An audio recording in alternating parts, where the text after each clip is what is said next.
जितने किसान वो कह रहे हैं चलने की, उससे ज़्यादा किसान तो पानीपत में ऑलरेडी रह रहे हैं पहले से ही। ये किसानों का देश है, किसानों का प्रदेश है। किसान कहीं भी जाए, पूरा देश उनका है। चंडीगढ़ जाए वो और कहीं जाए, जहाँ भी जाए उनको कोई रोकने वाला नहीं है, वो जाएंगे जहाँ भी जाएंगे।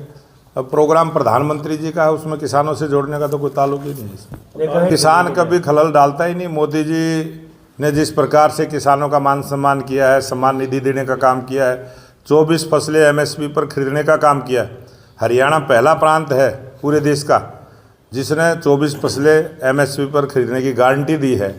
अगर सभी सरकारें इसी प्रकार से गारंटी दें तो जो किसान जिस प्रांत से चले हैं उस प्रांत की सरकार की जिम्मेवारी है कि वो अपने किसानों को वो सुविधा दे जो हरियाणा सरकार ने दी। आंदोलन तो किसान ही करते हैं। ये कौन कहता है किसान नहीं है? वो किसान पंजाब के किसान हैं। पंजाब में जो पंजाब की सरकार है वो किसानों से बातचीत नहीं कर रही है, उनका समाधान नहीं निकाल रही है। इतने दिन से बैठे हैं।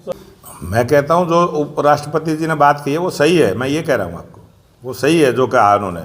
जहाँ उन्होंने चिंता व्यक्त की है, जिसके लिए की है, उसने सोचना चाहिए। उसने ये जिसने इस बात को पूरा नहीं किया उसके लिए कही है ये बात। अगर किसान इकट्ठा होकर जाते हैं तो उनको रोका तो नहीं जाएगा?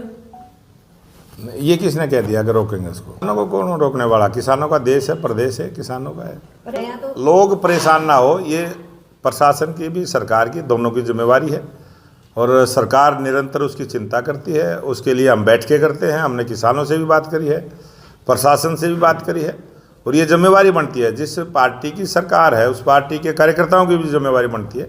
वो हर चीज़ पर नज़र रखेंगे और उसका समाधान करेंगे। जो उद्देश्य था कि देश के लोकप्रिय प्रधानमंत्री नरेंद्र मोदी जी 9 दिसंबर को दोपहर 12 बजे पानीपत सेक्टर 13 के हुड्डा ग्राउंड में एक ऐसी महिला सशक्तिकरण को लेके एक अनूठी ऐसी योजना जो पहली बार महिलाओं को मजबूत करने के लिए, महिलाओं को रोज़गार देने के लिए, महिलाओं के लिए नए रोज़गार के अवसर इस योजना के माध्यम से पूरे देश की महिलाओं को मिलेंगे और उस काम के लिए हरियाणा की भूमि को चुना है।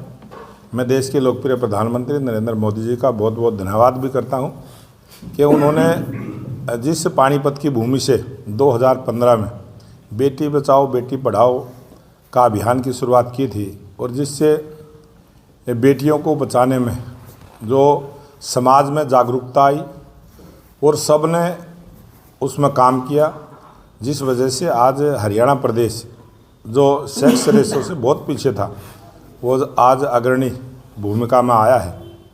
और उसी स्थान से, उसी पानीपत की ऐतिहासिक भूमि से 9 दिसंबर को फिर से महिलाओं को बीमा सखी योजना जो LIC के माध्यम से चलेगी उसकी शुरुआत करेंगे और लाखों बहनों को उसमें रोज़गार के नए अवसर मिलेंगे। और महिलाओं को मजबूत करने का जो अभियान है वो तेज़ गति के साथ आगे बढ़ेगा।